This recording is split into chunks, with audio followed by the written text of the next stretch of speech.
people, I'm back. I went to DC and I ransacked the house.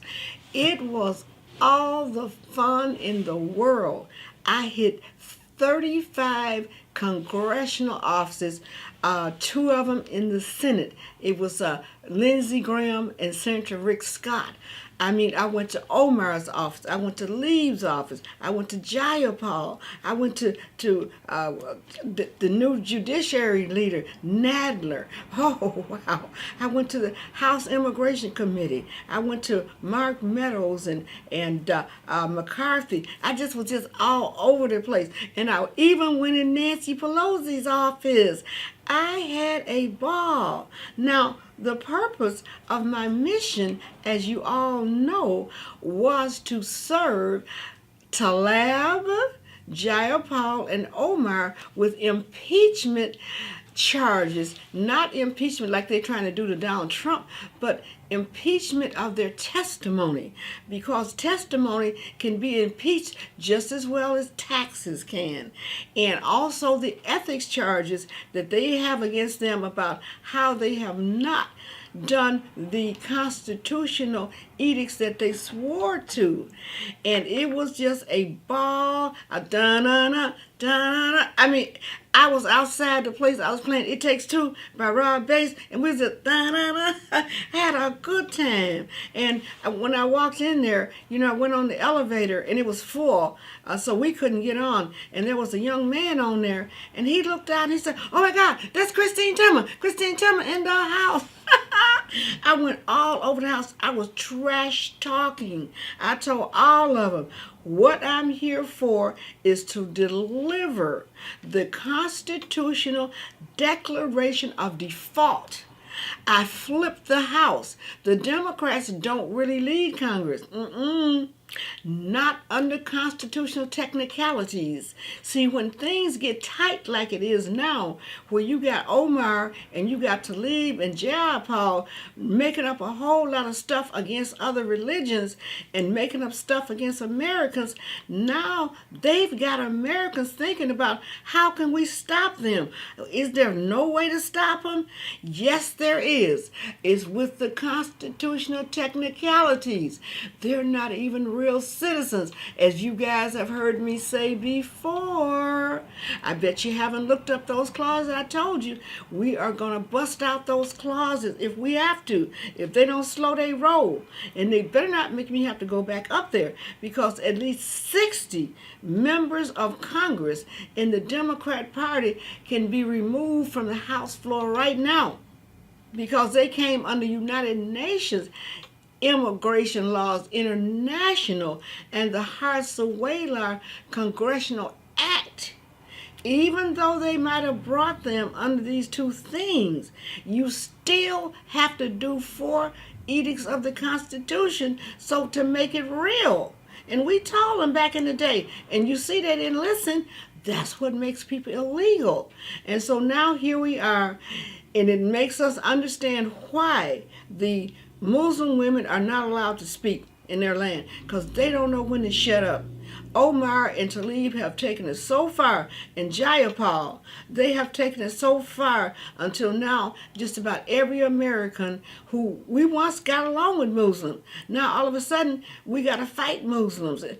All because of these 3 women running their mouth over. They think they're going to take over America, telling me we're women of color. And that's what the news media be saying. Oh, these brown women of color are going to take over America, these foreigners. No, they ain't. Because you should have seen me. I was so sharp. I was sharp. I was Mrs. Darth Vader. The Empire struck back on April the 9th. I went up in all those Democrat offices, and I went up in all those Republican offices, and I told them, you people, if I come back up here, you're going to have to take over whether you like it or not, because I'm throwing out every one of them. I'm going to use the constitutional technicalities to throw them out. don't want to have to do it, but you see, they pushed the envelope too far.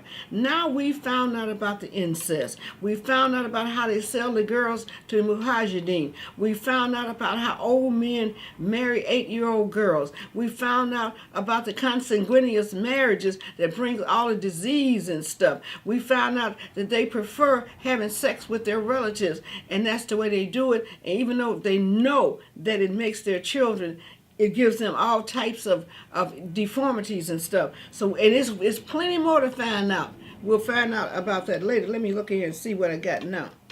Oh yeah, it was a constitutional rumble. It was a constitutional rumble. And like I say, I got my little ethics charges in. And listen, the hijab, I'm suggesting to Congress to stop this, turn Congress into a uniform situation, just like any other government agency. Wear a uniform so we don't have to go through people coming in doing something like that, and the Democrats just gonna take everybody religion and trash everybody's religion to help some refugee woman that's only been here about 20 years. We saved her from destruction, and now she wants to destroy us. Both of them, all three of them, Jayapal, Omar, and Taleb, they want to destroy Americans, even though we were the ones that saved them from destruction. And so I'll be going back for the Judicial Committee meetings. And when I was there on the 9th, they were having some judiciary hearing on hatred. And that young kid, Candy Owens, she was in there. She tried to fight him. She did the best she could. But, but when I go back, it ain't going to be that. Okay, they're not going to be able to say a word. Because this is Christine Timmon. I'm going to bring out so many facts on them. And my meeting is going to be called Weaponizing of Peace. I am sick of Jayapal and Omar Talib using their words to weaponize racism, weaponize religion, weaponize war. My meeting is going to be about weaponizing peace. And so, as I said, I hate to have to say it, but Islam is a religion that's based on sin. If you really read it, it is really based on sin. And you got the real Muslims. They said that these Muslims over here should not even be over here trying to interject themselves into the Western world. So that's what I got to say. I flipped that house. I ransacked the house. Well, let's move on now to the clips. We got AOC again. She's coming up with some more mess. The usual. She's up in some meeting saying it's all right for blacks to wash dishes and mop people's floors and drive people around on the buses. Ain't no shame in that. Why the blacks? Run that clip. Why just the blacks?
Talking about everybody in the Constitution. It says citizens. It don't say nothing about no black people.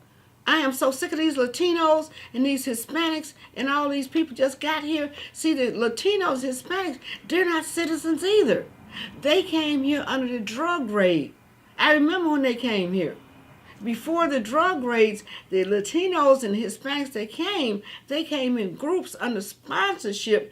They had to get sponsorship from the state to be there. And then after President Johnson let them roll drugs all over the black communities, that's when they stayed here. And so that means they're not really citizens because they didn't do the constitutional edicts. It's for them that they missed.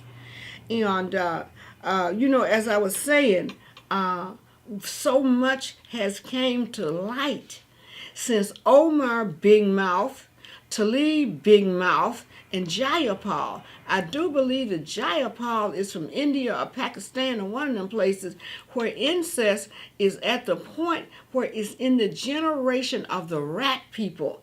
That's what incest leads to.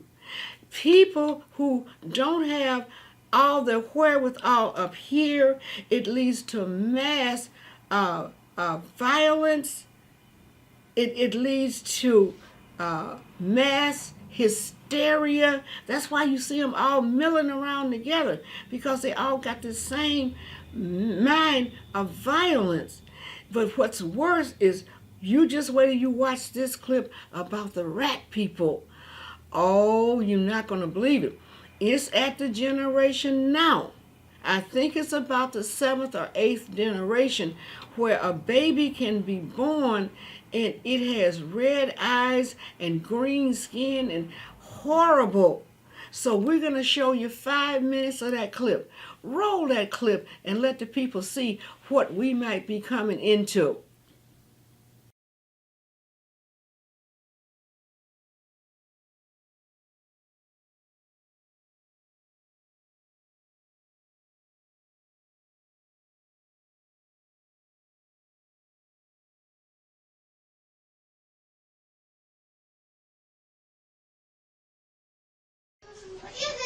This boy's a slave.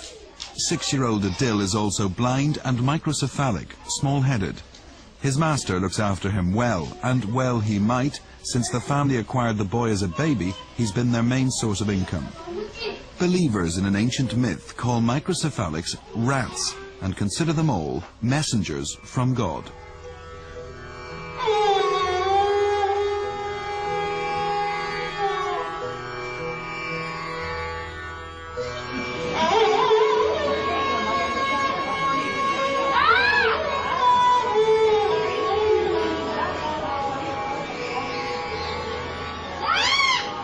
Nobody knows why there are so many microcephalics in Pakistan.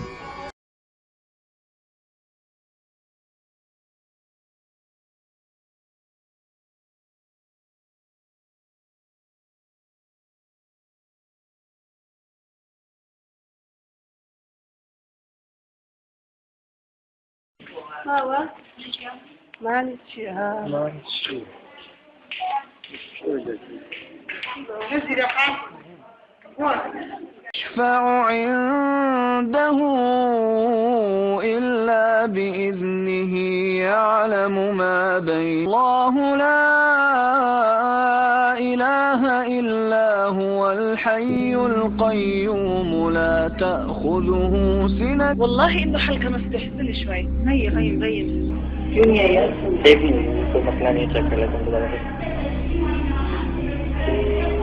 तो मुझे होगा ना मना हमारी भी नहीं था नहीं ना सेव ही नहीं सेव का ऑप्शन ही खत्म हो गया था मेरे को मैं एक बार और हटाऊंगी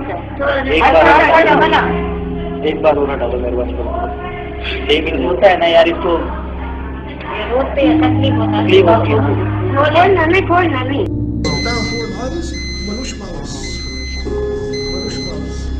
أول مرة أشوفه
you see, wasn't that scary? These people need to be stopped.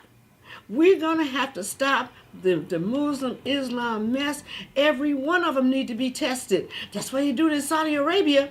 Oh yeah, if you want to marry, you can marry your cousin and all that, but you people have to take a test to see which generation you're in. If they think that you're too close to the generation where your next children will be rat children, they may not allow you to marry. And if you marry behind their back and they find out, you will be stoned to death or beheaded or whatever they do.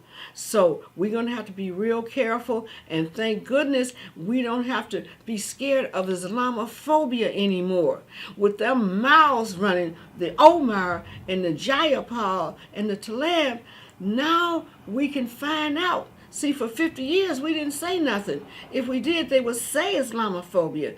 But now, with their mouth running, trying to run the world, now we have every right in the world to look into what they're doing.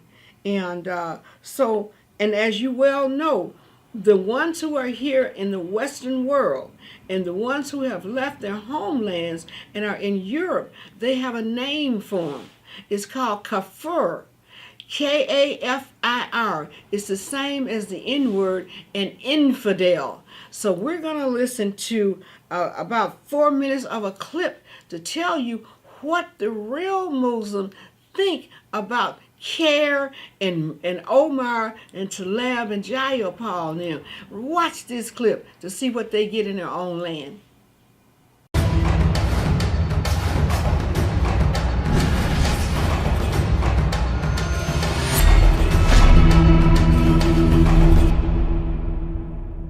Hi everyone and welcome to another episode with the Apostate Prophet. If you are familiar with discussions and polemics surrounding Islam, you have probably heard of the word kafir, which basically refers to non-Muslims. The word is quite interesting because it means so much more than what some people think it means, and it is still very frequently used today in the 21st century, even in Western countries among immigrants, for example. It has also evolved into more words, derogatory words, in non-Arabic speaking Muslim cultures or others. It sounds like a beautiful word. Let's find out what it means. Kafir is nowadays commonly translated as infidel, someone who doesn't follow the true religion. According to Islamic teachings, someone who doesn't follow Islam after hearing it and rejecting it is a kafir. Someone who opposes Islam is obviously a kafir, very self-explanatory. Someone who leaves Islam is both an apostate, a murtad, and a kafir, who also needs to be captured and killed as soon as possible if he rejects the invitation to re-embrace Islam within a short time,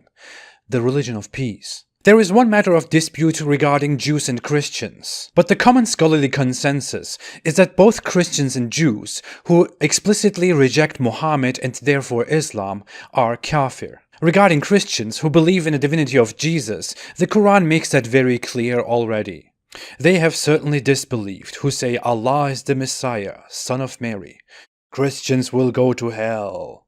I think this is very clear, so when someone tries to tell you that Islam is totally tolerant with Christians, you can just call bullshit on that. So basically, if you willingly don't follow Islam, you are a kafir. Welcome to the Kafir Club.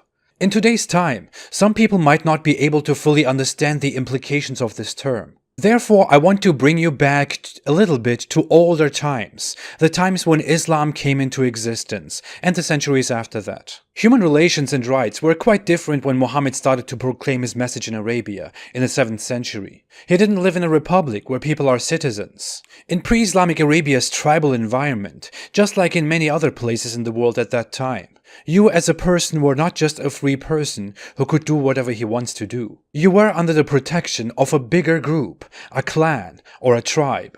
And therefore, anyone who would kill you would drag himself into a blood feud and had to pay with blood on his own side, on his own clan's side, for example. Anyone who wronged you from a different clan had to pay for that. If the clan had a justification, a good reason, they could also expel you from the clan, and your blood would be therefore not protected anymore, and you could be randomly robbed and killed. Muhammad, for example, was part of the Hashim clan that initially protected him. But after he declared Islam and started to insult the traditions and the holies of his own clan, of his own tribe, he was threatened with expulsion and assassination. Now, what does all of that have to do with Islam and the word kafir? Well, when Muhammad declared Islam, and it slowly turned into a large religion, this tribal system turned into a much bigger but similar system of tribalism. Only this time, your protection didn't depend on your heritage and your blood, but on your faith. If we look at early documents on how Islam handled public affairs,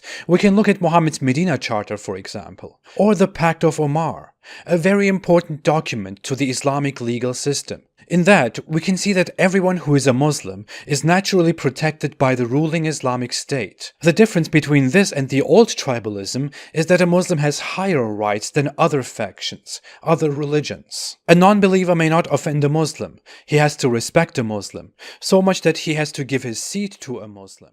How do you like that? You see what I'm talking about? And so we don't have to take any stuff off of them. We're going to have to come out as Americans, regardless as to what color we are. As we found out from Omar, she's joined the doggone KKK. Like I told y'all a couple of years ago, the KKK was originally started by a black woman.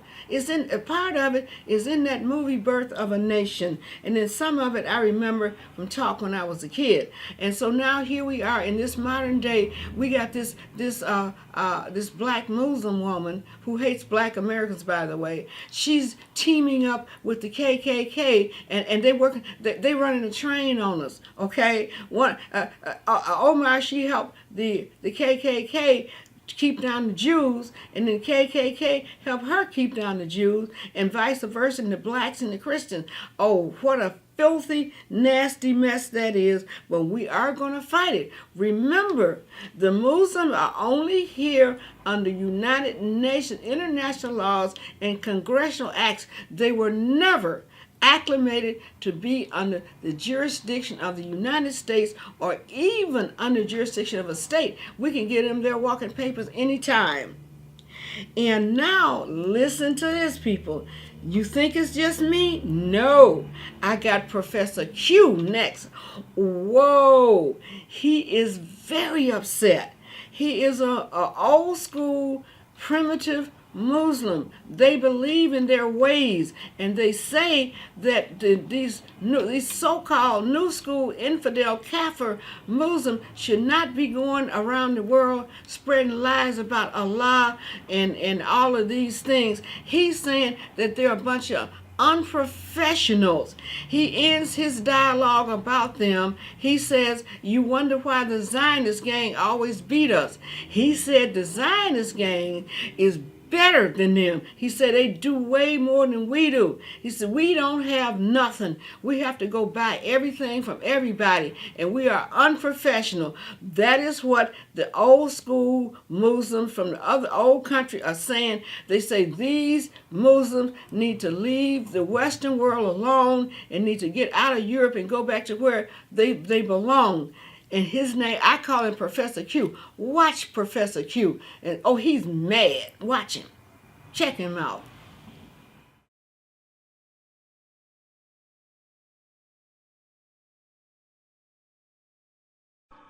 نركب القطار ونركب الطائرة، إنها ليست طائرتنا ولا قطارنا. هم الذين يصنعون هذا ويصدرونه إلينا. صحيح، نحن نستطيع أن نقتني في بيوتنا ولأشخاصنا أفخم مصنوعات العالم.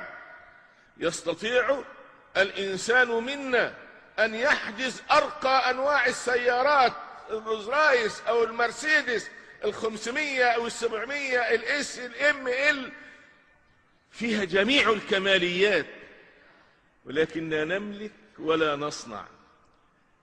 لا نصنع في هذه السيارة مسمارا، غيرنا يصنعها لنا.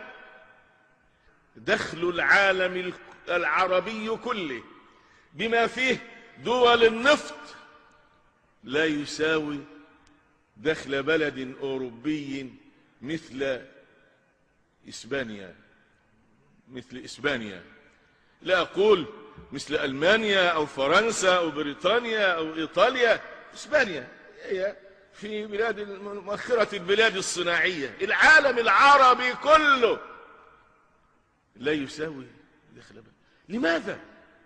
لأننا لا نعمل، وإذا عملنا لا نتقن. عملت إحصائيات بمتوسط وقت العمل لموظفي الحكومة في إحدى الدول العربية، فكان المتوسط 27 دقيقة في اليوم.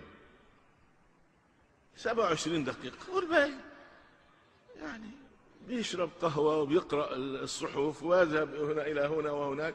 قليل من الناس الذين، وباقي الناس لا تعمل. ذهبت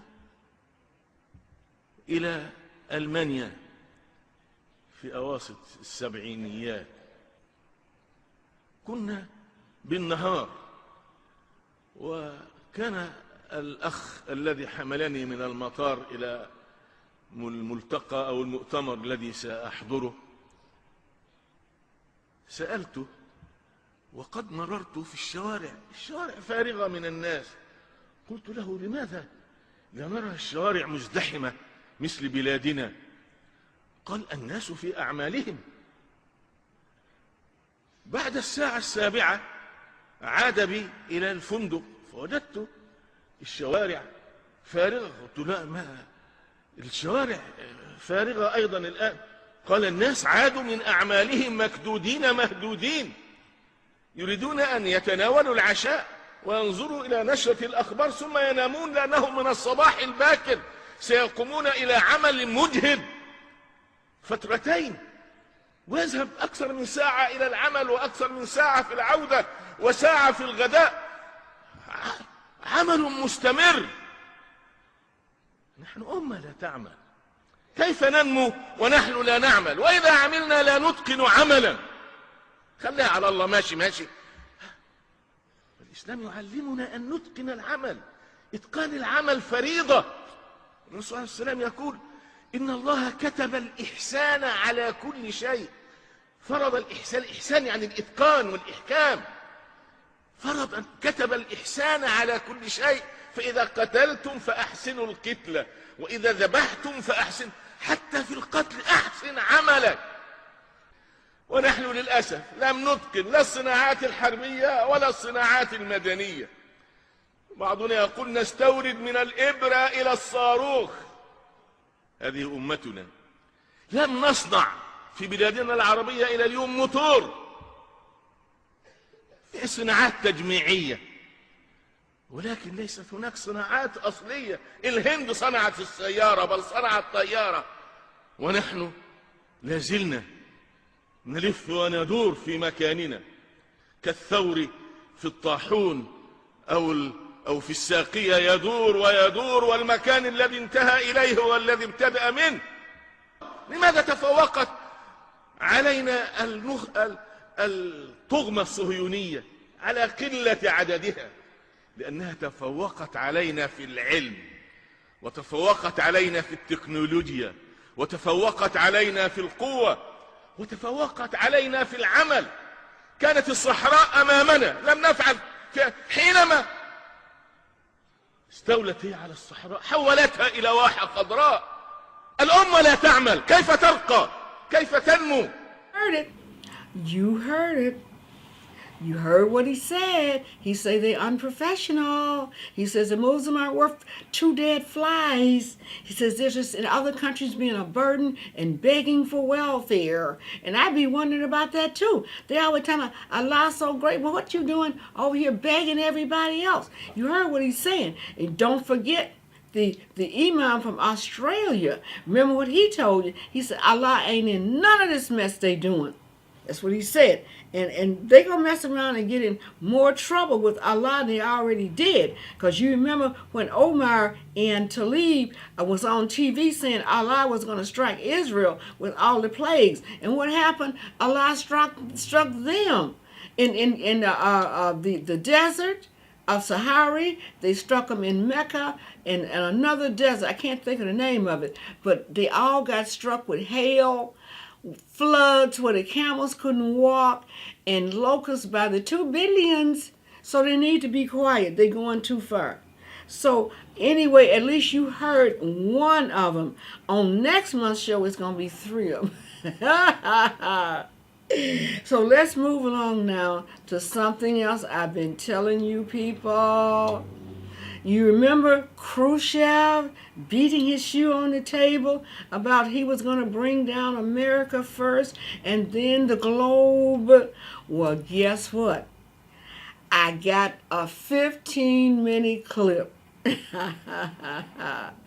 of one of the #1 Russian defectors that they sent here to demoralize America. And he sits there for 15 minutes and with a smile on his face, and he explained how it works. He said it doesn't take but 15 to 20 years, and they got the whole of America flipped over into communism. And then he said something about Islam. I can't remember it all, but you need to sit down, and you people need to watch every minute of that clip and watch it again and see what's going on in our universities. That's why they don't teach the Constitution. They had to throw the Constitution out so they could have our kids running up and down the street, hating America, hating themselves, trying to give away all their stuff to foreigners, because that's the way they brainwashed them. And he didn't make any bones, any jokes about it. You can see him in his hippie clothes. He said he joined the hippies of that time, and that was how he got in there, and he flipped it. He helped them to brainwash America. So watch that clip now, and then we'll talk about it later. I landed the plane and I flew to Greece, where I was debriefed by the CIA. That's basically that's all for my slides. We can turn off the projector, then. That's very interesting. Well, you spoke several times before about ideological subversion. That is a phrase that I'm afraid some Americans don't fully understand. When the Soviets used the phrase ideological subversion, what do they mean by it? Ideological subversion is the process which is legitimate, overt, and open. You can see it with your own eyes. All you have to do, all American mass media has to do, is to unplug their bananas from their ears, open up their eyes, and they can see it. There is no mystery. There is nothing to do with espionage. I know that espionage intelligence gathering looks more romantic. It sells more deodorants through the advertising, probably. That's why your Hollywood producers are so crazy about James Bond type of thrillers. But in reality, the main emphasis of the KGB is not in the area of intelligence at all.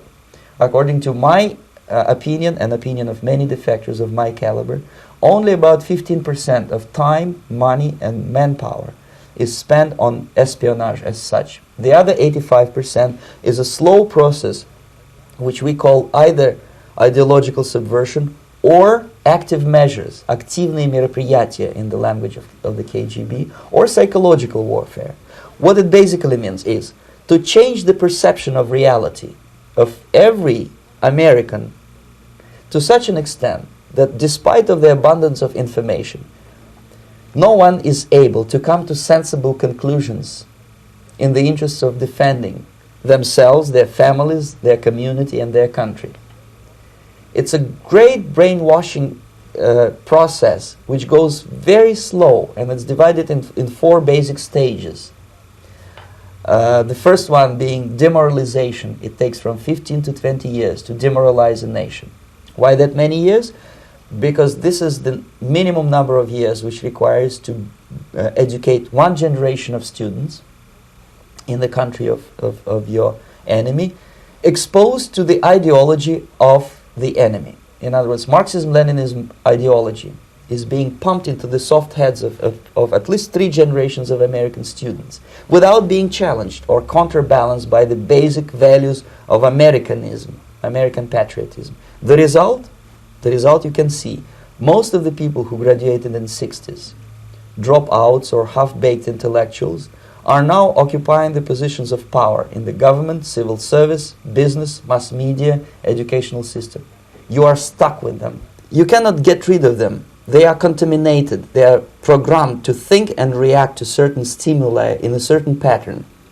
You cannot change their mind, even if you expose them to authentic information, even if you prove that white is white and black is black. You still cannot change the basic perception and the logic of behavior. In other words, these people, the process of demoralization is complete and irreversible. To get rid society of these people, you need another 20 or 15 years to educate a new generation of patriotically minded and common sense people who would be acting in favor and in the interests of the United States society. And yet these people who've been programmed and, as you say, in place and Yes. who are favorable to an opening with the Soviet concept, these are the very people who would be marked for extermination in this country? Most of them, yes. Simply because the psychological shock when they will see in future what the beautiful society of equality and social justice means in practice, obviously they will revolt. They will be very unhappy, frustrated people, and the Marxist-Leninist regime does not tolerate these people. They will join the links of dissenters, dissidents. Yes. Unlike in present United States, there will be no place for dissent in future Marxist-Leninist America.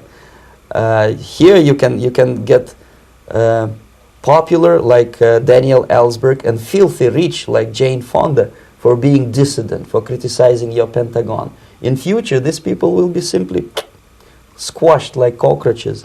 Nobody is going to pay them nothing for their beautiful, noble ideas of equality. This they don't understand, and it will be a greatest shock for them, of course. The demoralization process in the United States is basically completed already. For the last 25 years. Actually, it's overfulfilled because demoralization now reaches such areas where previously not even Comrade Andropov and all his experts would even dream of such a tremendous success. Most of it is done by Americans to Americans, thanks to lack of moral standards. As I mentioned before, exposure to true information does not matter anymore. A person who was demoralized is unable to assess true information. The facts tell nothing to him. Even if I shower him with information, with authentic proof, with documents, with pictures, even if I take him by force to the Soviet Union and show him concentration camp, he will refuse to believe it until he is going to receive a kick in his fat bottom. When a military boot crashes his balls, then he will understand, but not before that. That's the tragic of the situation of demoralization. So basically America is stuck with demoralization, and unless, even if you start right now, here, this minute, you start educating new generation of Americans, it will still take you 15 to 20 years to turn the tide of ideological perception of reality back to normalcy and patriotism. The next stage is destabilization. This time, subverter does not care about your ideas and the patterns of your consumption. Whether you eat junk food and get fat and flabby, doesn't matter anymore. This time, and it takes only from 2 to 5 years to destabilize a nation, what matters is essentials: economy, foreign relations, defense systems. And you can see it quite clearly that in some areas, in such sensitive areas as defense and economy, the influence of Marxist-Leninist ideas in the United States is absolutely fantastic. I could never believe it 14 years ago when I landed in this part of the world that the process will go that fast.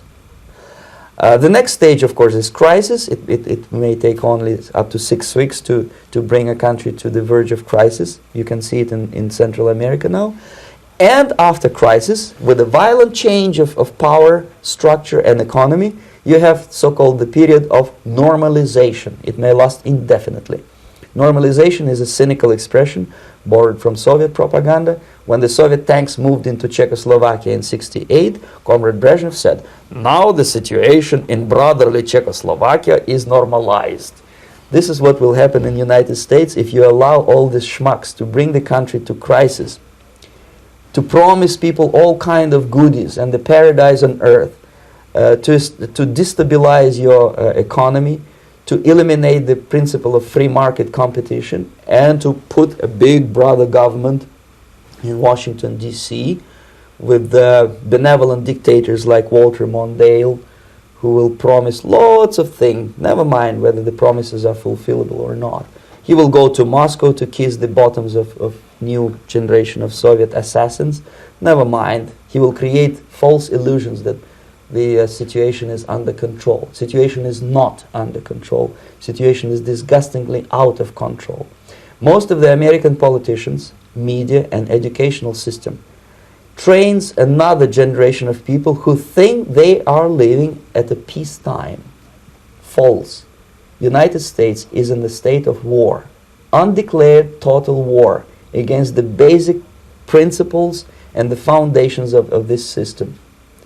And the initiator of this war is not Comrade Andropov, of course. It's the system. However ridiculous it may sound, the world communist system or the world communist conspiracy, whether I scare some people or not, I don't give a hoot. If you are not scared by now, nothing can scare you. But you don't have to be paranoid about it. What actually happens now, that unlike myself, you have literally several years to live on unless the United States wake up. The time bomb is ticking. With every second, the disaster is coming closer and closer. Unlike myself, you will have nowhere to defect to, unless you want to live in Antarctica with penguins. This is it. This is the last country of freedom and possibility. Okay, so what do we do? What is your recommendation to the American people? Well, the immediate thing that comes to my mind is, of course, there must be a very strong national effort to educate people in the spirit of real patriotism, number one. Number two, to explain them the real danger of socialist, communist, whatever, welfare state, big brother government. If people will fail to grasp the impending danger of that development, nothing ever can help United States. You may kiss goodbye to your freedom, including freedoms to homosexuals, to prison inmate. All this freedom will vanish, evaporate in 5 seconds, including your precious lives. The second thing, the moment at least part of United States population is convinced that the danger is real, they have to force their government. And I'm not talking about sending letters, signing petitions, and all this beautiful, noble activity. I'm talking about forcing United States government to stop aiding communism. Because there is no other problem more burning and urgent than to stop the Soviet military-industrial complex from destroying whatever is left of the free world. And it is very easy to do. No credits, no technology, no money, no political or diplomatic recognition, and of course no such idiocy as grain deals to USSR. The Soviet people, 270 millions of Soviets, will be eternally thankful to you if you stop aiding a bunch of murderers who sit now in Kremlin and whom President Reagan respectfully calls government. They do not govern anything, least of all such complexity as the Soviet economy. So basic, two very simple, maybe too simplistic answers or solutions, but nevertheless they are the only solutions. Educate yourself, understand what's going on around you. You are not living at the time of peace. You are in a state of war, and you have precious little time to save yourself. You don't have much time, especially if you are talking about young generation. There's not much time left for convulsions and sexual masturbation to the beautiful disco music. Very soon it will go, just overnight. If we are talking about capitalists or wealthy businessmen, I think they are selling the rope on which they will hang very soon. if they don't stop, if they cannot curb their unsettled desire for profit, and if they keep on trading with the monster of the Soviet communism, they are going to hang very soon. And they will pray to be killed, but unfortunately they will be sent to Alaska probably to manage industry of slaves. It's simplistic. I know it sounds unpleasant. I know Americans don't like to listen to things which are unpleasant. But I have defected not to tell you the stories about such idiocy as microfilm, James Bond type espionage. This is garbage. You don't need any espionage anymore. I have come to talk about survival. It's a question of survival of this system. You may ask me, what is it in for me? Survival, obviously, because unlike, as I said, I am now in your boat. If we sing together, we'll sing beautifully together. There is no other place on this planet to defect to.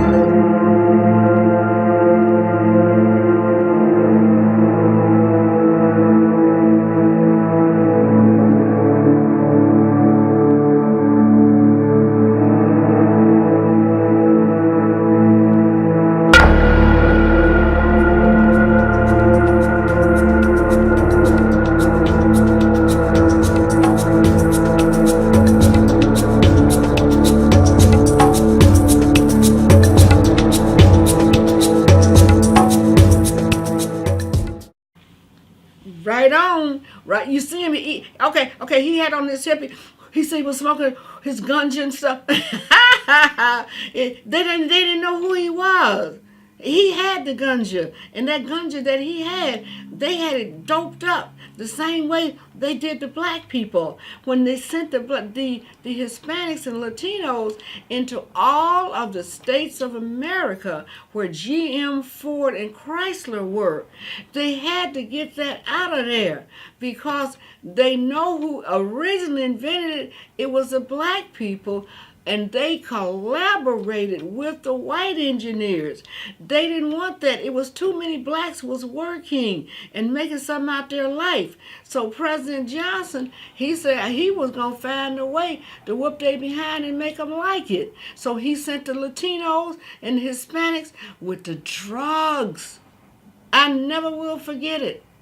It wasn't a year later, and the black community was in flames. That's how strong the drugs was. And as the years went by, they lessened the effect because they had enough of it going on to put all the young black men in prison and shoot you on the streets. You remember when Obama was president, how that happened? So, hey, never say something is crazy unless you know about it, because that's what everybody be saying. Oh, she crazy. And then I come right back with the video clips to show you the truth. You remember the last show with the Department of Defense? March 22nd show. If you missed that show, go back and scroll all the way to the end and you will hear him tell how the Illuminati targeted Michael Jackson. We don't know what all they did to him, but he was targeted. Then he told you about the death of Tupac Shakur, and there's 36 more minutes of that tape. I only showed you 3 minutes. There's a whole lot going on. When you watch this show here, I am not going to sit up here and say anything that I can't prove. It might sound crazy, as y'all say, but y'all be sounding crazy to me because you don't listen and you see the trouble that we're in. So, man, I'm telling you, but I really still think that we are doing a great job as America because we haven't yet broke out in a full-scale war, not yet. But if we have to, I'm telling you, we will go to war. If they keep coming at that border, Donald Trump has no other choice except to go to war. And the other choice that he got to do, so when he does this, don't get mad. He got to send immigration back to the states. That cuts off all federal entitlements to non-citizens. They have to get it from the state that they're registered in. And I've been telling them this for all these years, and now it's coming back around. You notice that? It's coming back around. All the things that I've been saying. Now you got the information in that the Congress is in a constitutional declaration of default. They got about 60 members of Congress who they were never acclimated under the Constitution. It's 4 clauses, and I'm not going to tell you because I done said it over and over again. If you miss those 4 clauses, you're not really a citizen. You're not even under the jurisdiction of a state. See, that's the way it works. You have to be sponsored. It doesn't matter who in a state sponsored you. It could be a job, a school, a church, a Red Cross, whoever. As long as you get here. We had millions of people, and nobody was ever in any trouble. Time I know illegal, because we never heard of it until 1965, when the Hart-Suwela Congressional Immigration Act, that's what made them, illegal. And then 2 years later, they did the 1967 UN Protocol, where they ratified the United States as a signatory state of the United Nations, bound by international immigration and tax laws. That's why I sued them for $10 trillion, and I actually won. I know y'all say, oh, she crazy, but it's online. You can read it. When Obama went down on that 4-4 split that reinstated all of the cases for every attorney or every person who said that the United States and our Congress and presidents can't do immigration. So if they couldn't do it in the first place, then they couldn't collect money for them. They didn't start collecting your tax dollars until around about the late 50s. They started giving foreigners your money, and we protested. Well, President Johnson said, well, we're not really stealing your money. We're only borrowing it, and since we're only borrowing it, we're gonna get it back in an income tax refund. Ain't never happened. But I prevailed, and if I win my congressional seat, I'm running as an independent, but I'm a Republican. I show a lot of Republicans how to be a Republican. I teach a lot of Democrats how to be a Republican. Stop being scared of them, because they're just people just like us. You got rich ones, you got poor ones. Technically, you got more rich people in the Democrat Party. And it's like, Omar, have you heard the latest thing they're saying? Okay, first they were saying that the Republicans use blacks as tokens and props. Both of them said it, Omar and Tlaib. Then 2 days ago, Tlaib come back and she said the Democrats use blacks as tokens and props. I mean, it's totally confusing. It's like they're burning both ends against the middle. Who in the world, who is doing it? Is it the Democrats that's using the blacks as props and tokens, or is it the Republicans? So what are they trying to say? So in other words, I guess we don't count for nothing, according to what they're saying. So as I said, they're burning both ends against the middle. They're playing both ends against the middle. They run to the white people and call them a bunch of racist names and what is that? White supremacists. And then when they get to the black people, oh, you're just tokens and props. They just use you. So make up your own mind here. So I got a couple of more clips I wanted you to look at before we go off here. Omar, so once again, the reason I'm showing you these next 2 clips is because the defector, when he was speaking, he said something about Islam. So we got to understand this takeover, so they think they're taking over Islam is a part of what Khrushchev said they was going to do. So watch this clip and see what Omar is saying now.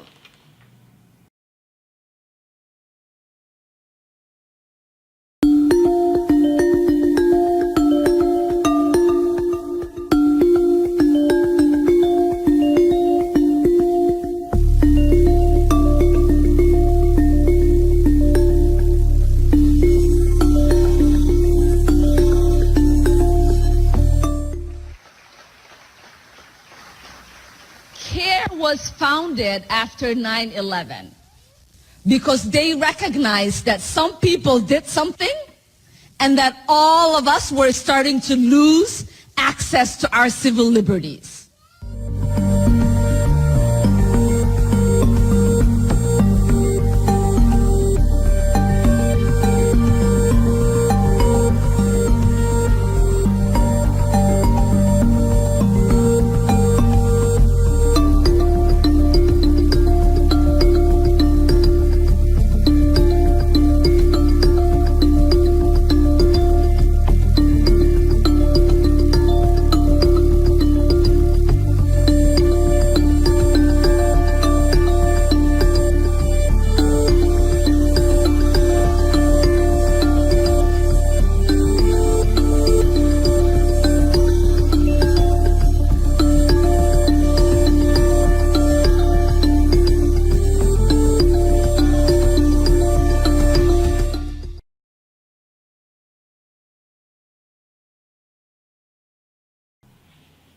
All right, you see what I mean? You see what I mean? Why don't they get their act together? They trying to be all things to all people and destroy all people and all religions. Here's the way I feel about it. If their religion doesn't like to be alive, why don't they just commit suicide? Because the other religion, they just want to have their religion and sing and dance. And, you go to black church and shoot, they be shouting. They want to enjoy life. They want to make a joyful noise unto the Lord. But the Israel people, not the Israel, they too like to have their own thing. But it's the Muslims. They come out in the shadow of death. When I was a kid, when you read the comic books, death always had on a black robe, and we always thought it was a man, but it's not. It's the hijab. Death walks in the hijab of a woman. That's what they want. They want the world to walk in darkness and death. Well, I don't feel like it. And not to mention, I am too beautiful to be wearing a darn hijab. I know y'all can see it. They ain't supposed to put me in no darn hijab. So I'm asking Congress to move away from the clothing attire and get some sharp uniforms for Congress. The ones on the committees, of course, they have the little epaulets and stuff. They gonna have to do better than what they're doing now. And they better hope if I win my seat, I bet you I'll get it done. May get it done anyway.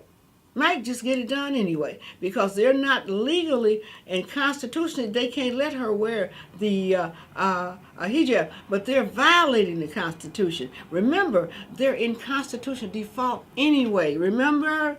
And I can send 60 members of the Democrats home anyway, and then the Republicans will have the leadership. And if they get the leadership, I know doggone well that they're not going to allow this stuff to continue, because we all have a right to religious freedom, but when you go into government offices, you got to be all one thing. You can't be talking about man, no, you can't do that.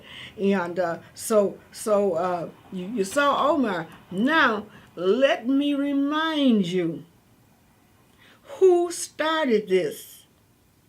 We're going to run you the clip of Khrushchev again. It's only 1 minute, but you're going to see him beaten. I hope the producer will loop it so it'll go 2 minutes so you can see how this started. And you go back on all of my shows and you'll see where everything I've done is all been connected together. I know it sounded crazy, but every month when I come back, I got the connector for you. And you want to know the truth, people? I don't even know where these clips come from. I don't know those people, but they put all this stuff on my website. The Saudis, the Australians, somebody sent me the Khrushchev stuff. I don't know where the DOD, I don't know where none of that stuff be coming from. But when I get it, I say, well, I'm going to let the public know, because you are not going to find this out on CNN, who, by the way, has lost 85% of their viewership. The regular media, the MSN mainstream media, they going down like a ton of bricks. because they lie so much. You know they lie, and I want YouTube to be a better medium of presenting the news. I don't want them to be saying, well, you know, everything on YouTube ain't about it, but they're lying. Most of the stuff that you see on YouTube, that's what the real truth is.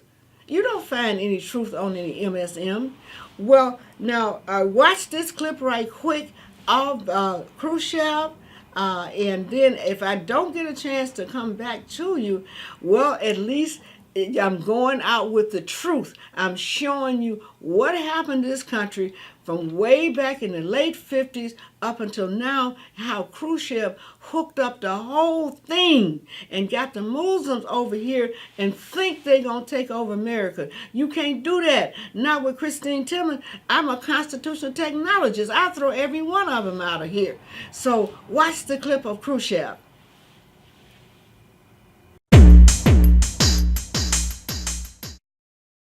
We will bury you. The partial quote is history on our side, we will bury you. This was said by the Premier of the Soviet Union, Nikita Khrushchev, on November 18, 1956. This took place at a reception in Moscow. Khrushchev threatened capitalism and gave a warning to Western leaders. He says that communism will overcome and become dominant all over the globe. Hey people, hey, don't you just love me? Aren't I something? I'm going to make sure my American citizens know the truth and nobody be afraid of Muslims anymore. They can't do Islamophobia. I want you people to research inbreeding in Pakistan, India, Muslim, Islam. Research it and see what we're headed for. You can't mix with them because their blood is tainted. You saw that baby. Their blood is tainted. So that's it for this month. I will be back next month. Hopefully next month I'll be able to play some music. As you can plainly see, we didn't have any time for any music this time because we had to get down with the come on here because these people are planning on destroying America. That's what the media is saying. The MSM is that Islam is using two people to destroy America. Not going to happen. I say I'll throw their butt out of America.